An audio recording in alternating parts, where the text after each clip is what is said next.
when members of the ruthless Sinaloa cartel decided to kick Buddy, a dog, out of pure amusement. They had no idea that Nicholas Riccio, the husband of Caroline Levitt, was the dog's owner. What began as a peaceful stroll in Ngalias quickly spiraled into an intense confrontation, illustrating yet again the saying, "Never mess with a man's dog." Before we dive into the details, make sure to comment where you're watching from and hit the subscribe button to stay updated on our latest stories. Nicholas Riccio, a 59-year-old real estate entrepreneur, was walking along the dusty streets of Ngalias, Arizona. The walls were covered with Sinaloa cartel tiger graffiti, a sign of the tension near the U.S.-Mexico border. The faint sound of passing patrol cars blended with the tempting aroma of tacos from nearby street vendors.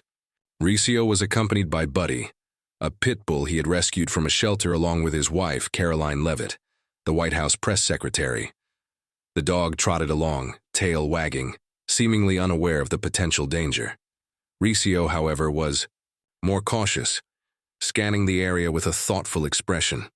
He had come to Ngalias to scout a resort project but was now simply hoping to enjoy a quiet walk with his loyal companion. As he strolled, his phone buzzed with a message from Caroline. "Be careful, Nick."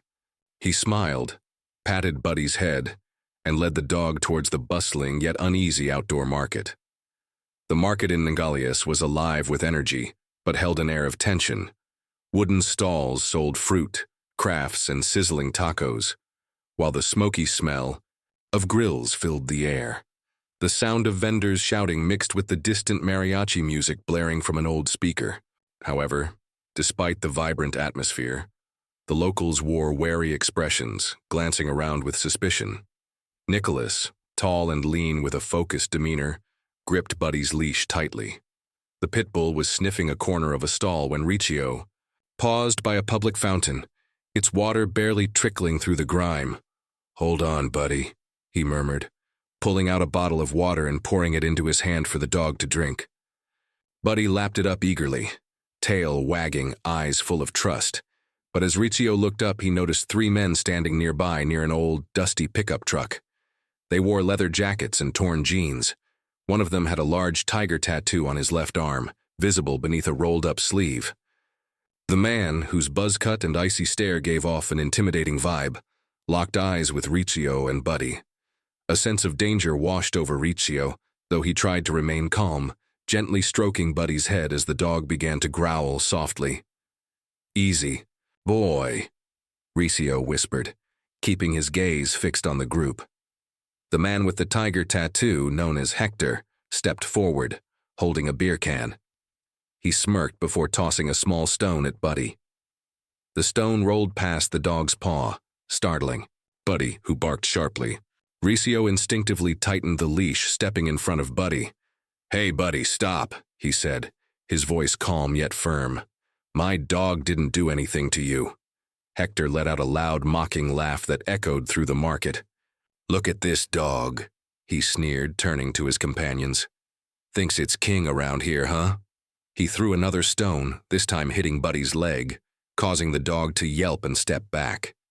Riccio felt a rush of anger but forced himself to stay composed, recalling Caroline's words during tense situations. "Stay calm, Nick. Don't let emotions take over." Riccio stepped forward, his eyes fixed on Hector. "I don't want trouble, just leave us alone," he said, his voice steady but firm, his hand still holding Buddy close. Hector, clearly unaccustomed to being challenged, raised an eyebrow and took a step closer, getting within a foot of Riccio. "Who are you to tell me what to do, fool?" Hector growled, jabbing his finger into Riccio's chest. "Are you a cop or just some lackey for the businessmen trying to take our land?" Riccio didn't answer, realizing Hector may have mistaken him for someone more important due to his real estate project in Ngalias. "I'm just a guy walking his dog, nothing more," he replied, shaking his head slightly. But Hector didn't back down. He turned to his companions, a wicked grin spreading across his face. "Hear that?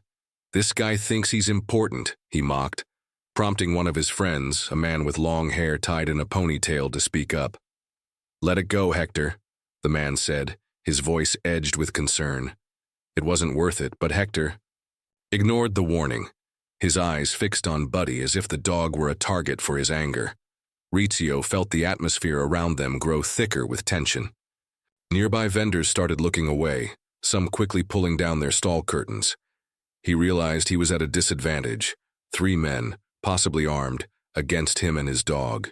He stroked Buddy's back, sensing the dog's body tense, ready to protect its owner. "Let's go, Buddy," Rizzio murmured, his voice low as he turned to leave. But Hector shouted after them, "Running won't help. You and that dog won't get away so easily." He threw an empty beer can, narrowly missing Riccio's shoulder. It clattered to the ground, but Rizzio didn't turn around.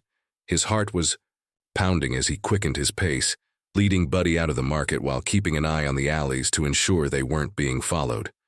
Once they were at a safe distance, Rizzio stopped and knelt down to check on Buddy.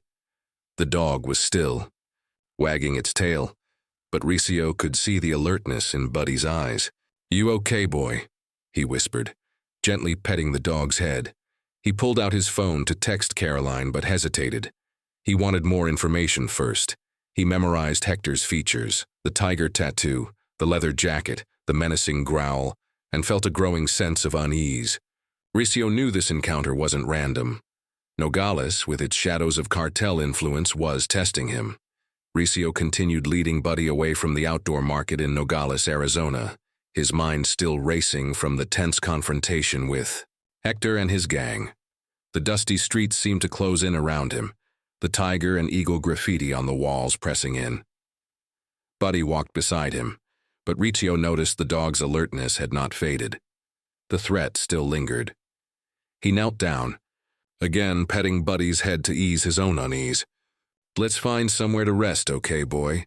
he said softly. He guided Buddy towards El Sol Cafe, a small diner at the street corner. The smell of sizzling tacos mixed with faint mariachi music offered some comfort amid Nogales' heavy atmosphere.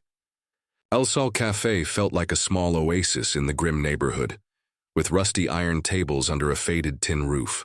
A few locals and truck drivers sat at the tables sipping coffee or munching on cornbread, their eyes avoiding contact, as if afraid to attract attention. Rizzio chose a secluded table, where he could keep an eye on the entrance. He tied Buddy's leash to the table leg and poured water from his jacket's bottle into a plastic bowl for the dog. Buddy lapped it up, tail wagging slightly, but his brown eyes continued scanning the surroundings, clearly still on edge from the market incident. Rizzio sat down and pulled out his phone, intending to text Caroline, but he hesitated again. He didn't want to worry her while she was busy with her work as White House press secretary in Washington, D.C.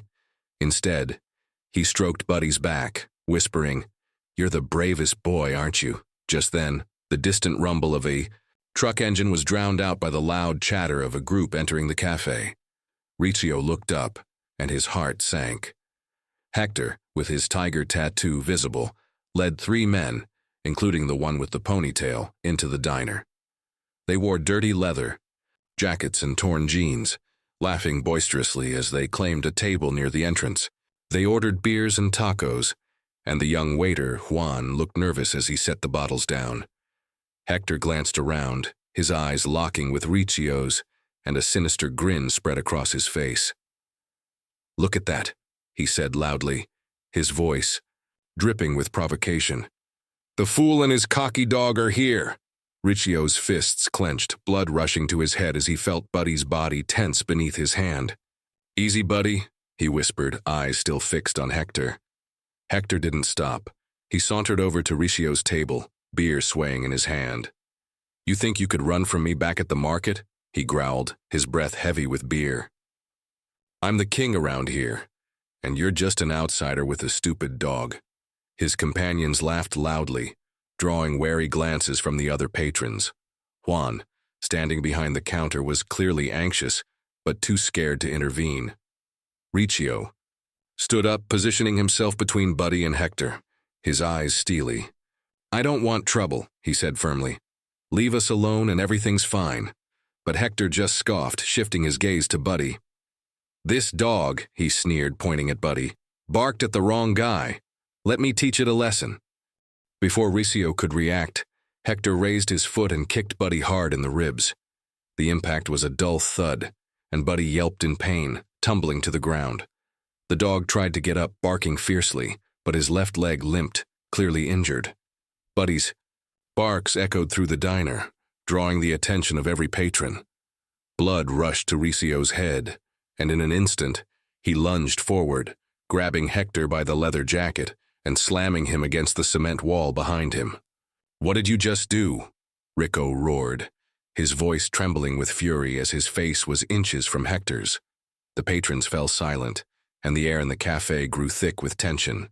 Hector looked surprised for a moment, but quickly regained his arrogant composure. "Let me go, fool," he said coldly, "or you and that dog won't see tomorrow's sun." Hector's companions stood with their hands resting on their belts, as if ready to draw knives or guns. Juan stepped forward, his voice shaking. "Please stop. No trouble here. The boss won't like this." Rico took a deep breath, remembering Caroline's words from tense moments like this. "Honey, stay calm. Don't let them drag you down." Slowly, he released Hector's jacket, but his eyes still burned with intensity. "Touch my dog again, and you'll regret it," he said, his voice low but sharp, cutting through the silence. Hector adjusted his jacket, with a smirk, but a flicker of unease passed through his eyes. "Regret? I'll teach you and that dog what regret really means," he sneered. Then he signaled for his companions to leave. They walked out, and Hector's laughter echoed behind them, leaving the cafe in heavy silence. Rico knelt beside Buddy, his hands trembling as he checked on the dog. Buddy licked Rico's hand, trying to wag his tail, but each step was a limp, breaking Rico's heart. "I'm sorry, boy," he whispered, petting Buddy's head, guilt rising in his chest for failing to protect his loyal companion. Rico pulled out his phone, calling Caroline. "Caroline, something happened," he said when she answered, his voice thick with worry. "Buddy got kicked by a cartel guy. He's in pain and I don't know what to do." Caroline, though in a meeting in D.C., responded with a reassuring but firm tone. "Honey, get Buddy to a vet right now. I'll contact someone who can help. Stay safe, okay?" Rico nodded, feeling bolstered by her strength. He untied Buddy's leash and lifted him despite the dog's weight. "Hang in there, Buddy," he said, hurrying out of the cafe. Juan ran after them, handing Rico a water bottle and pointing toward a vet clinic a few blocks away. "Be careful, Mr. Rico," Juan whispered, his eyes anxious. "Hector's with the Sinaloa cartel. He's not joking." Rico nodded, heart pounding, and rushed out of El Sol Cafe, clutching Buddy tightly. The streets of Nogales, Arizona, blurred into a gray haze under the harsh sun. Graffiti walls and border truck noises faded into the background as Rico focused on reaching the vet clinic. Buddy lay still in his arms, but the dog's soft whimpers and pained eyes felt like a knife to Rico's heart. Buddy's left leg dangled, and every step Rico took seemed to hurt the dog more. "Hang on, boy," Rico whispered, his voice trembling. "We're almost there." He ran through narrow alleys, dodging carts and curious stares from locals. Sweat streamed down Rico's forehead, soaking his shirt. His leather shoes slapped against the dusty road, echoing like his racing heartbeat. The image of Hector's cruel kick replayed in his mind, fueling his anger, but he kept it under control, focusing solely on getting Buddy to safety. After what felt like an eternity, the vet clinic appeared, a low building with a faded blue sign reading, Clínica de Veterinaria Nogales. Rico shoved the door open, panic in his voice. "Please help me, my dog's badly hurt." The clinic sprang into action. A woman in a white coat, Dr. Elena Gomez, rushed over. "Put him on that table," she said, pointing to a cold steel table in the exam room. Her voice was calm but urgent. Rico gently laid Buddy down, his hands still stroking the dog's back to comfort him. Buddy whimpered softly, trying to lick Rico's hand, but his eyes were dimmed with pain. Dr. Gomez began examining him swiftly, checking Buddy's ribs, leg, and pulse. "What happened?" she asked, eyes never leaving the dog. Rico took a deep breath, trying to collect his thoughts. "A guy at a diner. He kicked Buddy in the ribs," he said, his voice choking. "His name's Hector. He's a cartel member. I think he did it to provoke me. Buddy tried to stand but was limping, and Rico's heart clenched in fear. I'm scared. Scared he's got broken bones, he added. His fists clenched, nails digging into his palms as he recalled Buddy's painful yelp. Dr. Gomez nodded, her face stern. I see signs of soft tissue trauma in the ribs and left leg. We need an X-ray now to check for broken bones and internal injuries. Stay here. Rico nodded, sinking into a chair by the exam table. His hands stayed on Buddy's back, but he felt helpless as Dr. Gomez and a nurse wheeled Buddy into the X-ray room. The clinic felt stifling, the smell of antiseptic and the whimpers of other animals heightening his anxiety. He pulled out his phone, calling Caroline again, needing her calm presence. Caroline, I'm at the vet, he said when she answered. Buddy's hurt, maybe broken bones. That guy Hector, he did it on purpose. Caroline, still in the middle of her meeting, responded with a reassuring but resolute tone. Get Buddy the help he needs, Rico. I'll make sure someone handles Hector. Stay strong, okay? Honey, listen to me. Buddy will be okay because you got him there in time.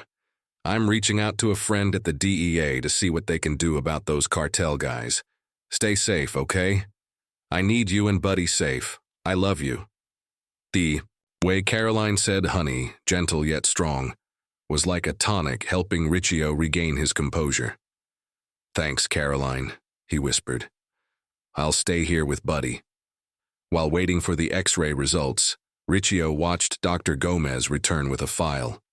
She sat beside him, her voice calm but tinged with concern. I have good news and some things to note, she said. Buddy has no broken bones, but he has serious soft tissue trauma in his ribs and left leg. There are signs of internal bruising, so we'll keep him overnight for monitoring and pain meds.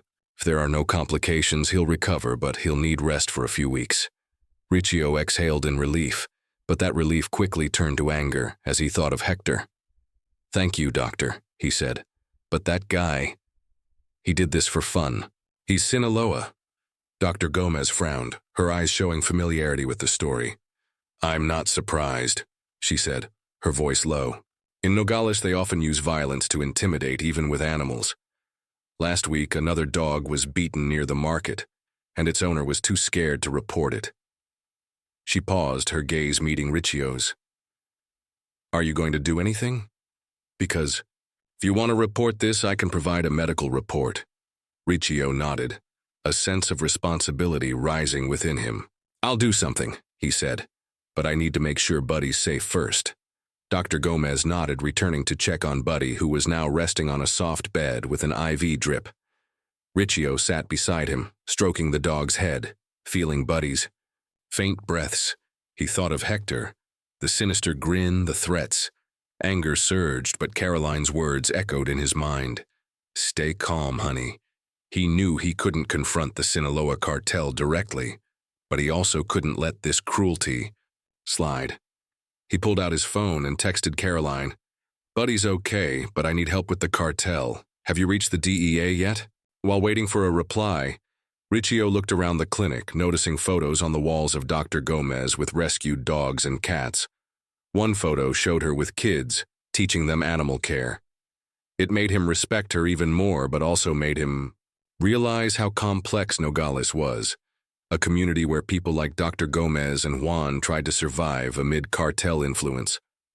His phone buzzed, and it was a text from Caroline. Honey, I've spoken to DEA agent Maria Torres. She'll contact you. Be careful. Riccio gripped the phone, feeling a plan starting to form. He sat by Buddy's soft bed, gently stroking the dog's head. Though weak, Buddy began wagging his tail slightly at Riccio's presence. The steady drip of the IV mixed with the creak of the ceiling fan, making the clinic feel stifling. Buddy's eyes, clouded by pain meds, still showed trust, which strengthened Riccio's resolve. He glanced at his watch. Nearly 2 hours had passed since he brought Buddy here. Caroline's text still glowed on his phone screen. Riccio clenched the phone, the weight of responsibility heavy on his shoulders. He couldn't just sit and wait, not while Hector and the Sinaloa cartel roamed free. Standing, Riccio whispered to Buddy, I'll be back soon. Rest up. He nodded to Dr. Gomez, who was jotting notes at the reception desk. I need to step out for a bit, he said. Please take care of Buddy. Dr. Gomez nodded, her eyes understanding. Don't worry, he'll be fine, but be careful out there, Mr. Riccio. Nogales doesn't forgive easily. Riccio gave a faint smile, sensing her sincerity, before stepping out onto the dusty street, heading back toward the outdoor market where it all began. The market was quieter now, the late afternoon sun casting an orange glow over the wooden stalls. Few vendors were packing up, and children's laughter mixed with the sound of a radio broadcasting border security news. Riccio walked slowly, scanning every corner for signs of Hector or his crew. He stopped at El Sol Cafe, where Juan, the young waiter, was wiping down the patio tables. Juan looked up, a flicker of worry crossing his face when he recognized Riccio. Mr. Riccio, how's Buddy? He asked, his voice low as if afraid of being overheard. Riccio sat on an iron chair and motioned for Juan to come closer. He's being treated, he said, but I need to know more about the guy who kicked him. Hector, right? What do you know? About him? Juan glanced around, ensuring no one was listening, then sat across from Riccio. You shouldn't ask too much about him, Juan whispered. Hector's a Sinaloa cartel enforcer. Not a big boss, but vicious. He and his crew extort places like ours for protection money every month. If you don't pay, they beat you. Or worse. Riccio frowned, anger rising again. Where does he usually hang out? He asked, his voice firm. Juan hesitated, fear in his eyes. I shouldn't say, but I hate them. Hector often gathers at a warehouse near the border west of Nogales. They store stuff, drugs, weapons. I'm not sure, but don't go there alone. They're not playing. Riccio nodded, memorizing the details. Thanks, Juan, he said, sliding a $20 bill across the table. Keep this quiet, okay? Juan nodded, pocketing the money, his eyes glinting with a hint of hope. Riccio left the cafe, walking slowly through the market, observing more closely. He noticed an old, dusty pickup truck parked at a street corner, the same one he'd seen near Hector at the market. He pulled out his phone, snapping a few discreet photos, careful not to draw attention. Passing a fruit cart, he met Rosa, an elderly woman with silver hair tied in a scarf. Rosa looked at him, her eyes warm but worried. I heard about your dog, she said, her voice low. Hector did it, didn't he? He's threatened my stall for not paying. Riccio paused, sensing Rosa's sincerity. What do you know about him? He asked. Rosa sighed, gazing into the distance. He's this market's curse. He and the Sinaloa control everything. Goods, people, but not everyone in Nogales fears him. Some of us want change. Like me, like Juan. She paused, handing Riccio an orange. Be careful, friend, don't let them drag you down. Riccio smiled, thanking Rosa, but inside his resolve grew stronger. He sat on a bench near the fountain, opening his phone to send the truck photos and warehouse info to Caroline. Found some leads on Hector, he texted. Passed to Agent Torres. Buddy's okay, but I need to do something. Caroline's reply came, almost instantly. Honey, I've sent it to Torres. She says she'll call you soon. Don't act alone, okay? I'm worried. Riccio smiled, feeling her love and determination in her words. As dusk settled over Nogales, Riccio stood, heading back to the clinic. He knew he couldn't face Hector directly, but Juan and Rosa's info was a start. His phone buzzed. An unknown number. Mr. Riccio, this is DEA Agent Maria Torres. A strong, clear voice said. I got your info from Miss Levitt. We need to talk. But first I need you to stay discreet and steer clear of the Sinaloa until I contact you again. Understood? Riccio nodded, though she couldn't see. Understood, he said. But I need that guy to pay for hurting Buddy. Torres paused for a second, then replied, I get how you feel. We'll handle it. Take care of your dog. Riccio hung up, sensing a larger plan forming. He entered the clinic, seeing Buddy asleep on the bed, breathing steadier. He sat beside him, petting the dog's head and whispering, We'll make him pay, boy, I promise. But looking out the window where Nogales' darkness loomed, Riccio knew this journey would demand more than just anger. It needed cunning and patience. Riccio left the vet clinic as dusk painted the Nogales sky red, leaving Buddy in Dr. Elena Gomez's care. His promise to the pit bull to make Hector pay echoed in his mind, but Agent Maria Torres's call made him more cautious. "Steer clear of the Sinaloa," she'd said, her voice commanding. Riccio gripped his phone, walking the dusty street, eyes scanning the graffiti walls and distant truck noises. He decided to return to the market one more time, not to confront but to observe. Maybe find more clues about the truck or warehouse Juan had mentioned. But Nogales, with its shadows, had other plans. The outdoor market was now hushed, with only a few stalls open, neon lights flickering in the dusk. The smell of sizzling tacos lingered, but the mariachi music had stopped, replaced by vendors' whispers as they packed up. Riccio walked slowly, blending into the sparse crowd, his jacket pulled up to hide his face. He paused near the fountain where he'd met Hector, eyes scanning the corner where the dusty truck had been parked. The truck was gone, but a familiar figure made him freeze. Diego, the ponytail guy, Hector's accomplice, stood in an alley, talking to a man in a hoodie. Riccio stepped back behind an empty stall, heart racing. He hadn't intended to be spotted, but Diego turned his gaze, sweeping the market and locking eyes with Riccio. "Hey!" Diego shouted, voice sharp as he strode toward him. "You're the dog guy, right?" Riccio cursed under his breath and turned to run, but the alley behind him was too narrow. Diego, with his long legs, closed the gap fast. "Stop, you bastard!" Diego roared, his footsteps echoing on the pavement. Riccio bolted into another alley, dodging trash cans and old bikes piled up. He heard Diego yell something in Spanish, likely calling for backup. Adrenaline surged as Riccio vaulted a rickety wooden fence, leapt over a muddy puddle, and nearly fell when he tripped on a stone. The alley led to a vacant lot near the border, where dim streetlights illuminated a towering metal fence. Riccio stopped, panting, realizing he'd been cornered. Diego appeared at the alley's mouth, clutching a switchblade, his eyes gleaming. "Think you're smart, huh?" Diego sneered. "He," said, advancing. Hector sneered. "You're trouble. I'll deal with you before you cause more." Riccio backed up, his back hitting the fence. His hands searched for anything to defend himself. He wasn't a fighter, but he wasn't giving up. "I don't want to fight," Riccio said, voice steady. "But if you touch me, you'll regret it. Just like Hector did with my dog," Diego sneered, raising the blade.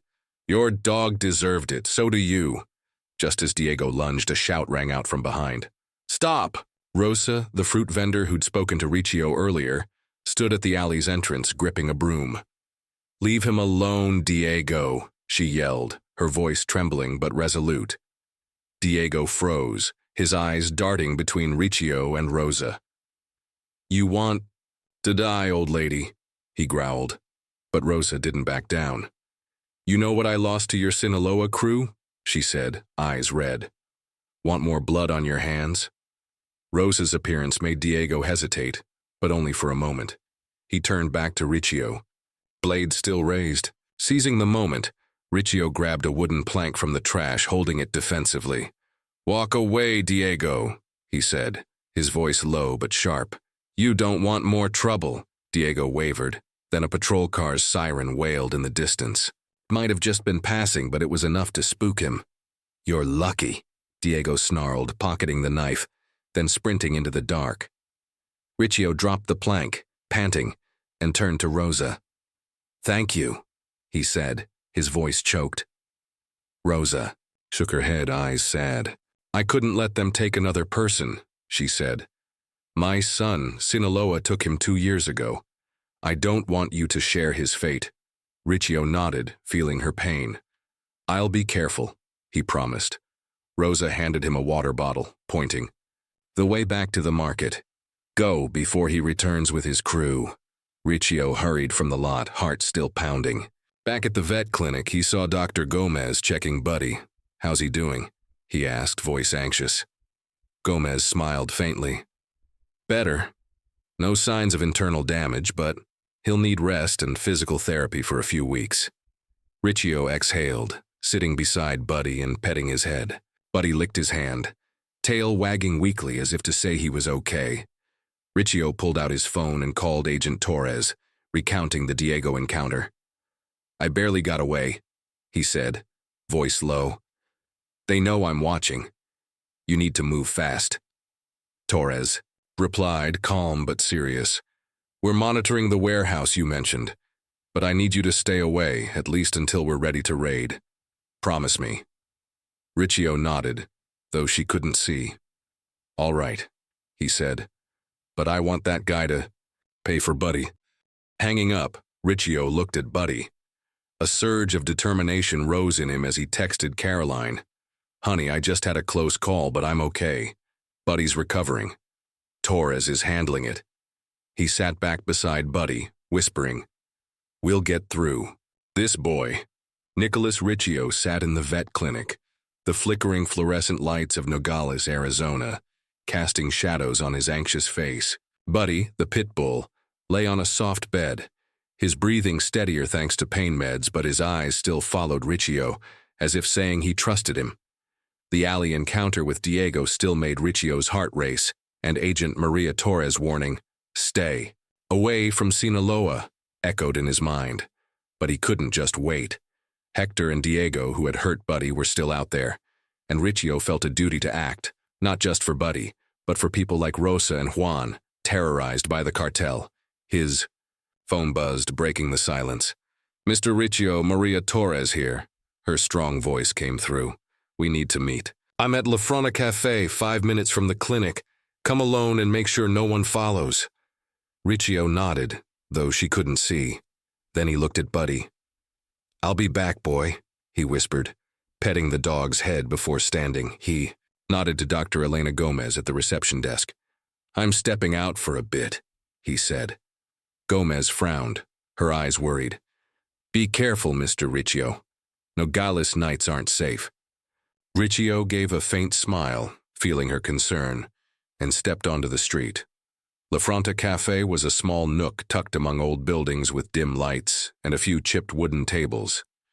As Riccio pushed the door open, the smell of roasted coffee hit him, mixed with a radio broadcasting border news. Torres sat in a corner wearing a black jacket, her hair tied neatly. Her sharp eyes scanned him. "Sit," she gestured, sliding a coffee cup toward him. Riccio sat, feeling like he was entering another world. The DEA's world, one of dangerous plans. "Thanks for coming," Torres said, her voice low. "I've reviewed your info. The truck, the warehouse, it matches what we suspect about Sinaloa in Nogales." Riccio nodded, gripping the coffee cup. "Hector and Diego," he said. "They hurt my dog, and they're threatening the whole market. What's your plan?" Torres sipped her coffee, her eyes never leaving him. "We're planning a raid on that warehouse," Torres said. "What's involved, along with drone intel? The warehouse holds Sinaloa's drugs and weapons, maybe evidence of extortion. If we grab Hector and Diego, we could trace higher-ups." She paused, eyeing Riccio carefully. "But I need you to stay away. Your run-in with Diego was too close already." Riccio frowned, frustration mixing with resolve. "I understand," he said, "but Buddy's family, I can't let them walk free." Torres sighed, her eyes showing a hint of empathy. "I know the feeling," she said, her voice low. 3 years ago, my sister died from Sinaloa fentanyl. I do this to stop them from destroying more families. But Mr. Riccio, if you get involved, you'll complicate things for us. And for Buddy." Her words hit Riccio hard, reminding him of Caroline's advice. "Honey, trust others when you need to." Riccio nodded, conflicted. "What do you need from me?" he asked. Torres gave a slight smile. "Just stay safe and share any details you recall. You've already helped a lot. The truck photos, the warehouse location, leave the rest to us."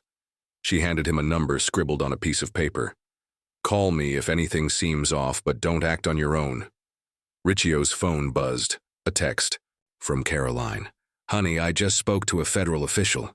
They're giving the DEA more resources. How's Buddy? I'm so worried." Riccio texted back. "Buddy's doing better. Met Torres. I'll be careful. Love you." He pocketed the phone, looking at Torres. "My wife's helping you from DC," he said. Torres nodded, her eyes glinting with respect. Miss Levitt's a force. You're lucky to have her. Riccio left the cafe, his mind reeling with Torres's plan. He returned to the clinic, seeing Buddy asleep, his tail twitching slightly as Riccio approached. He sat beside him, reflecting on Torres's words. He wanted to confront Hector, to see him arrested for hurting Buddy. But he knew Torres was right. Reckless moves could make things worse. He thought of Rosa, her son taken by Sinaloa, and Juan, scared, but still helping.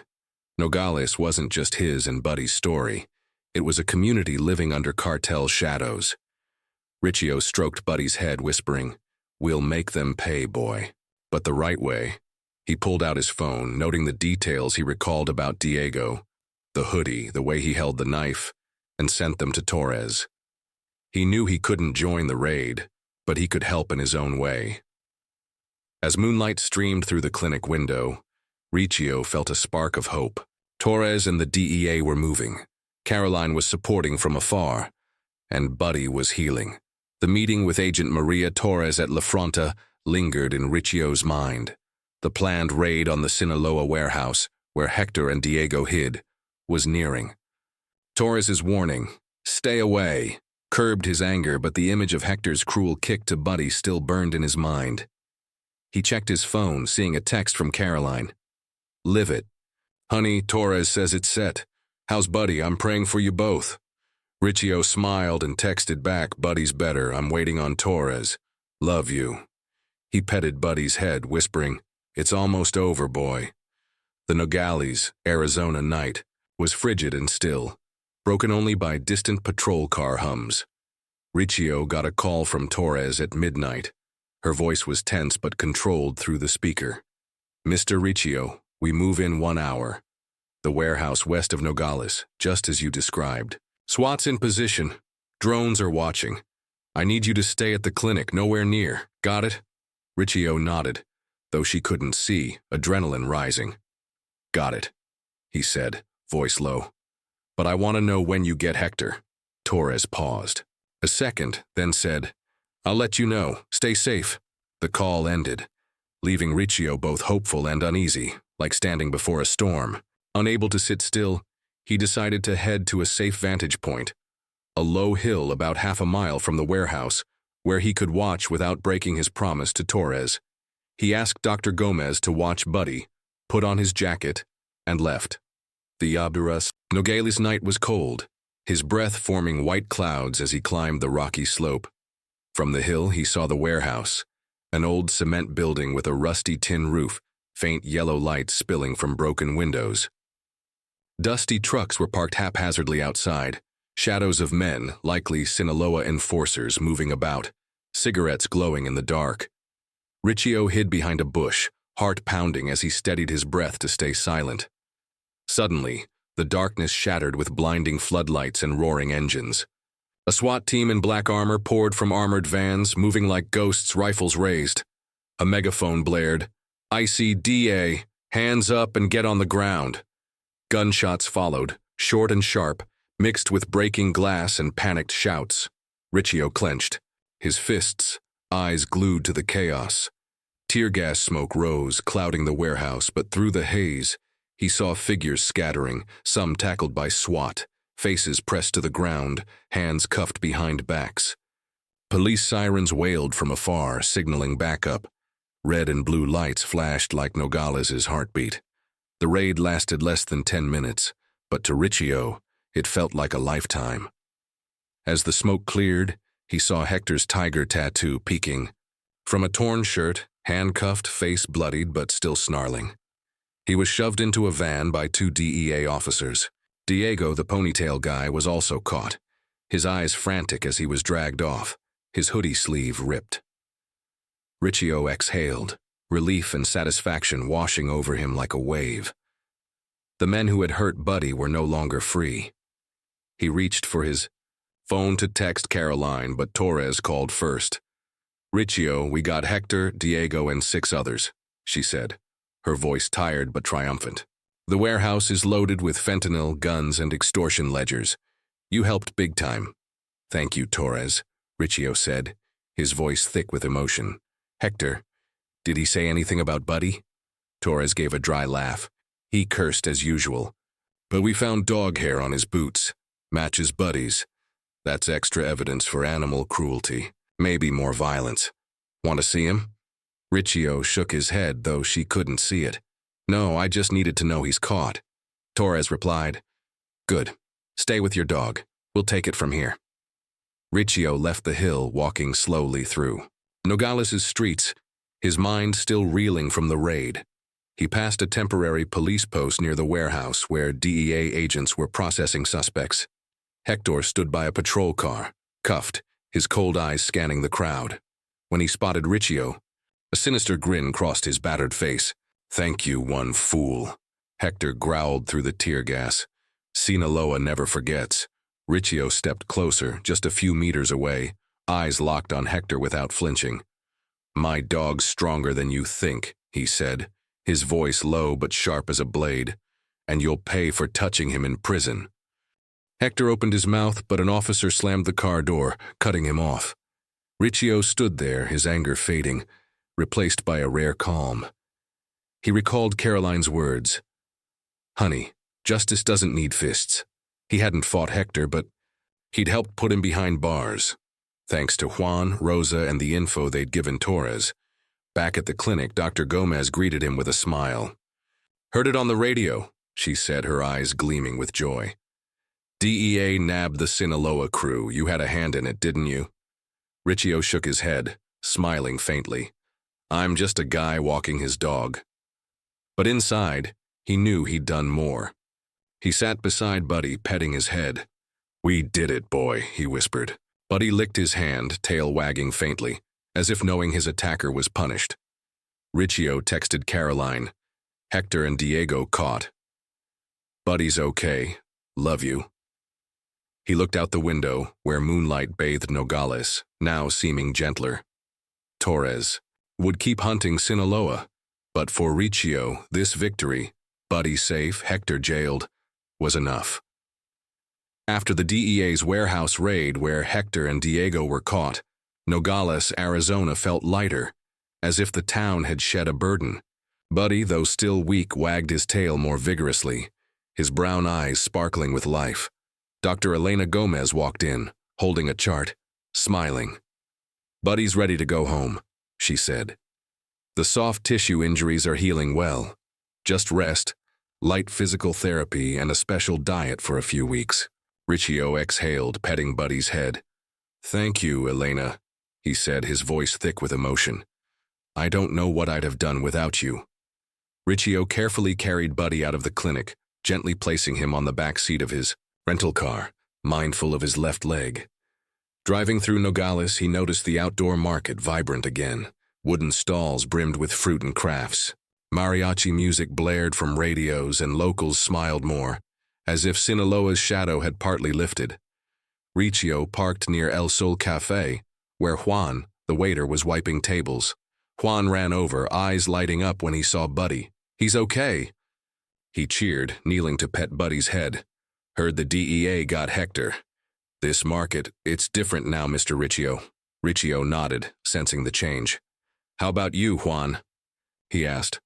Juan grinned, eyes hopeful. I'm starting my own taco stand, he said. No, Hector, I think I've got a shot. Riccio clapped his shoulder. I know you'll do great. He looked around, spotting Rosa, the fruit vendor who had saved him. From Diego, arranging her stall, Rosa waved, walking over and hugging Riccio lightly. Thank you, she said, her voice trembling. Not just for the dog, but for giving us hope. Nogales needed people like you. Rosa's words moved Riccio, but he shook his head. I just wanted to protect Buddy, he said. The rest was the DEA and people like you who won. Rosa smiled, handing him an orange for Buddy. For Buddy, she said, winking.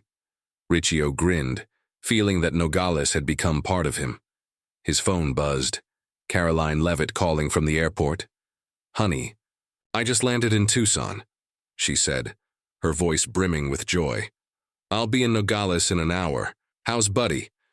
Riccio updated her on Buddy's condition, relief washing over him in her voice. He's okay, and you're almost here. An hour. Later, Caroline appeared at the market, dressed in a simple jacket, her blonde hair tied back. She ran to Riccio, hugging him tightly, then knelt beside Buddy, petting his head.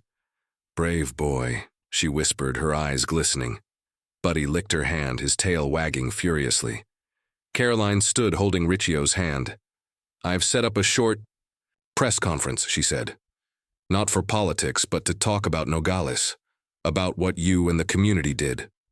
Riccio frowned, unused to attention, but he nodded at her determined look. At a small square near the market, Caroline stood before a few local reporters, her voice clear. "This story started with a dog, but it's bigger. Nogales is home to strong people like Rosa, Juan, and my husband Nick, who didn't give up. We need cooperation, US and Mexico, to fight cartel violence because innocent people on both sides of the border are victims." Her words touched Riccio, filling him with pride. After the press conference, he shared an idea with Caroline. "I want to fund a dog park in Nogales," he said, "to honor Buddy, a safe place for kids and pets." Caroline squeezed his hand, smiling. "That's a wonderful idea, honey. I'll help." Riccio looked at Buddy lying on the grass nearby and felt a new chapter opening. As they left the market, Riccio glanced back at Nogales. Not just a place of graffiti and danger anymore, but a community coming back to life. He knew Sinaloa remained a threat, but today, with Buddy recovering and Hector arrested, he sensed hope. He hugged Caroline, whispering, "Thank you, honey." She smiled, replying, "We're a team, Nick." With Buddy by their side, they walked on, ready for the future. Nicholas Riccio stood on the lush green lawn of their New Hampshire home, soft, sunlight filtering through the maple trees, glinting off Buddy's sleek brown coat. The pit bull, now nearly fully recovered, bounded playfully, tail wagging furiously as he chased a tennis ball Riccio tossed. The wounds from Hector's kick in Nogales, Arizona had healed, leaving only faint marks on his ribs, souvenirs of challenging journey. Caroline Levitt, in a simple sweater, stepped out from the porch holding 2 coffee mugs. She smiled, handing one to Riccio, then leaned into his shoulder, her eyes following Buddy. "Look at that boy, honey," she said, her voice brimming with joy. No one thought Buddy was that tough. Riccio sipped his coffee, a rare calm washing over him. The Nogales trip, from the dusty market and the confrontation with Hector to the DEA raid, now felt like a distant dream, but its lessons remained vivid in his mind. "I didn't just learn about Buddy," he said, his voice low. "I learned about Nogales, about people like Rosa, Juan, and Dr. Gomez. They live on the edge, but they don't give up." Caroline nodded, squeezing his hand. "And you, Nick, you didn't give up, even for just a dog. I'm proud of you." They sat on a wooden bench, Buddy trotting over to rest his head in Caroline's lap. She petted him, her eyes shining with pride. "Yesterday I read a DEA report," she said. "After Hector and Diego's arrest, Sinaloa activity in Nogales dropped noticeably. Not gone, but it's a start." Riccio nodded, thinking of the dog park he'd funded in Nogales. A small space with green grass, benches, and a plaque bearing Buddy's name. He pictured kids playing, dogs running, and Rosa smiling by her fruit stand. "That's what I hoped for," he said. "A better place. Not just for Buddy, but for everyone." Riccio recalled the moment in Nogales facing Hector one last time. The man's cold eyes locked behind the police car door. He hadn't struck him, hadn't let anger take over, as Caroline always urged. "Honey, justice takes patience." He'd chosen right with his information. The DEA not only caught Hector, but they also disrupted part of Sinaloa's network. But more than that, Riccio learned that justice wasn't just about punishment. It was about fostering hope. As Rosa had said, Nogales needs people like you. Caroline leaned her head on his shoulder, sunlight catching her blonde hair. "I think Buddy taught us something," she said, smiling softly. "Love for animals, for each other, can change things." Riccio nodded, watching Buddy roll in the grass, barking happily. "Yeah," he said. "Buddy was why I fought, but Nogales showed me what to fight for." He thought of Juan, now running his own taco stand, and Dr. Gomez, still saving animals amid cartel shadows. They were proof that a community, however fragile, could outlast violence. As the sun set, Riccio stood, pulling Caroline into a hug. "Thank you," he whispered, feeling her warmth. She smiled, replying, "We're a team, Nick." Buddy ran up, nudging between them, making them both laugh. Riccio knelt, hugging Buddy's head. "You're the best boy," he said, and Buddy licked his face as if agreeing. The house glowed in the twilight, and Riccio knew that despite Nogala's ongoing challenges, their story, Buddy's, Caroline's, his own, had left a mark. Justice didn't come from one person, but from unity, patience, and love. He held Caroline's hand, watching Buddy romp on the lawn, and felt that no matter how complex the world was, they had found light in the darkness. The story of Nicholas Riccio, Buddy, and the Mexican cartel reflects many facets of life in America today, especially the interplay of personal compassion and community responsibility amid social unrest. Riccio, an ordinary man, stood up for Buddy, a dog attacked by the Sinaloa cartel, not just to protect his pet, but to unwittingly spark change in Nogales. His actions, from providing DEA intel to funding a dog park, show that one person can make a big impact when combining love with patience and collaboration. Figures like Rosa, who faced Diego to save Riccio, and Juan, who overcame fear to share information, embody the American spirit of unity in communities threatened by violence or injustice. Caroline Levitt's press conference, stressing cross-border cooperation, reminds us that issues like cartels or drugs can't be solved through division, but require empathy and alliance. The lesson from this story for real-life America today is to act with compassion, but also with strategy and community support. If you witness injustice like Riccio seeing Buddy kicked, don't let anger take over. Instead, as Riccio did, work with experts, from the DEA to community groups. Small acts, like Rosa helping Riccio in the alley, can inspire big change. Build dog parks in real life, safe spaces where love and hope are nurtured. Wherever you are, subscribe to the channel to follow stories of courage and animal love, like Buddy and Riccio's. Thanks for watching, and see you in the next.